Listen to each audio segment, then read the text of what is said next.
The impact of a railroad strike across the industry, it would be like asking what would be the results if a nuclear bomb went off in New York. Obviously, it would be utter chaos and catastrophe. Just on duty time, you are very commonly working 80 plus hours a week. That does not include the time that you're sitting at the away from home terminal. I mean, you might be away from home, subject to the railroad, not with your family, for 120 hours in a week. In this round of contract negotiations, I believe railroad workers as a whole want four things: an increase in their pay, they want to keep their health insurance, they want the ability to take time off when they're sick, when they need time with their family without being subject to an oppressive attendance policy, and we don't want to be forced to one-man crews the way the railroad wants to cram it down our throat. Zero sick days. Zero. They don't have any sick days. That's why they nearly went on strike on Friday. Let's get caught up. This is a tweet from the Fight for Two-Person Crews. To witness the birth of my child, I took a day off. It cost me 4 of my 30 career points. I had to work 14 days on call to get those points back. Railroads think this is fine and reasonable. Reporting from the Hill. If any of the 12 rail unions fail to ratify a new contract by Friday, 9/16, nearly 125,000 rail workers could be headed for a strike. A strike would shut down the US railroad system, which carries nearly 1/3 of the nation's freight, shutting down large portions of the economy. Enormous amounts of food, fuel, and other key commodities would have no way to reach their destination. This could be catastrophic, but it could have been avoided as well. They've been negotiating this contract for 3 years, since 2020. Biden formed an emergency board not too long ago to help with the negotiations, but they ignored key issues like sick leave. So late Thursday night, after 20 hours of negotiations, they reached a tentative agreement. But it's important to note that the media is covering this from the perspective of, rail workers could shut down the economy, when really the rail companies had 3 years to resolve this. And there is one elected official who's fighting for the rail workers. I'm sure you can guess who it is. It's Bernie Sanders. Let's watch. They are asking for 15 days, 15 days. Now, the rail industry has said, as I understand it, that they just cannot afford to do that, just don't have the money. They say it would cost too much money to provide their workers with any paid sick days. Just can't afford to do it. Just can't afford to do it. That doesn't sound right, does it? Because last year alone, the rail industry spent $18 billion on stock buybacks. They didn't take that money and reinvest in the rail company, make railroads safer for workers and for the people around them, not to build cleaner rail infrastructure. No, they used it for stock buybacks to increase returns to shareholders. Let's hear more from Bernie. That the rail industry has seen huge profits in recent years, and last year alone made a record-breaking $20 billion in profit. For example, last year, the CEO of CSX made over $20 million in total compensation, while the CEOs of Union Pacific and Norfolk Southern made over $14 million each in total compensation. The parent company of BNSF, one of the largest freight rail companies in America, is Berkshire Hathaway, owned by Warren Buffett. Mr. Buffett is the 4th wealthiest man in America, worth nearly $100 billion. During the pandemic, as rail workers risked their lives to keep the economy going, Mr. Buffett became $33 billion richer. $33 billion richer. Insane. So then if they're having this much money in profits, just how much would it cost for workers to have paid sick leave? More than $20 billion of railroad profits, more than $33 billion of Warren Buffett's earnings?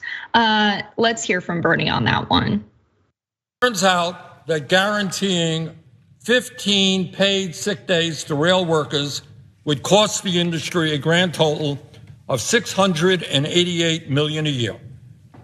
That is less than 3.5% of their annual profits. So as I mentioned, they did reach a tentative agreement. They didn't go on strike on Friday. We know that much. The tentative agreement included 24% of a wage increase for workers. Keep in mind, they haven't had a wage increase since 2020. They haven't had a contract since 2020. These are workers who have a union. The tentative agreement included $5,000 in bonuses that would be retroactive, but the workers were really mostly going to go on strike for sick leave. And the tentative agreement included unpaid sick days. Now, reporting from the Hill, there's a sense of dread among some rail workers that Congress, not workers, will ultimately decide on the next rail contract if they vote down the newest agreement. Why do they have this concern? Well, the Railway Labor Act doesn't require rank and file union members to actually vote to ratify contracts. Union bosses can accept the contracts for them. And we know that Congress and the Biden administration have been deeply involved in these negotiations. There could still be a strike because workers are fed up and they could strike without the authorization of their union because workers are all on board with this. What do you think, Waz? Are the workers asking for too much? I would argue they're not asking for nearly enough when you consider how consequential their jobs are to, the supply chain of this entire country. And this entire situation just illustrates a key point. All of the crap we hear from our betters, Jess, about how, just bust your butt, work as hard as you can. You're going to always be rewarded for, sticking your neck out, going the extra mile. It's bupkis. These people, these bosses will not reward your hard work and your dedication with better wages, with more benefits because you've made them more money. That's nonsense. They're gonna work you to the nub unless you take militant action, which if you're a railroad worker, the only way to do that is to threaten a strike. They don't speak any other language besides threatening their bottom line. They will not, out of the goodness of their heart, help workers live better lives. And again, these ads of like 15 sick days a year, maybe don't work 120 hours a week or be on call for 120 hours a week. These are just reasonable asks. And again, Bernie said this would cost about 3.5% of annual profits, literally barely a drop in the bucket of what these guys are making. It's a joke. Yeah, insane. The profits wouldn't exist without the workers. The workers are the ones doing the labor to make the money. And it's crazy because we're at this point in time, right, where union support is on the rise. Let's look at this chart. So this polling came out. 71% of people support unions. This is the highest it's been since 1965. That's huge. We've also seen workers realizing that their power is in, as Waz said, withholding their labor, in striking and affecting the bottom line. Let's look at this next chart. You can see that there's been a spike in work stoppages in the US in the years leading up to 2020. Now, what's interesting about this is unions are not doing what they can to support workers. So in 2020, this is reporting from Radish Research, organized labor had 35.8 billion in assets and 6.8 billion in liabilities, leaving approximately 29.1 billion in net assets.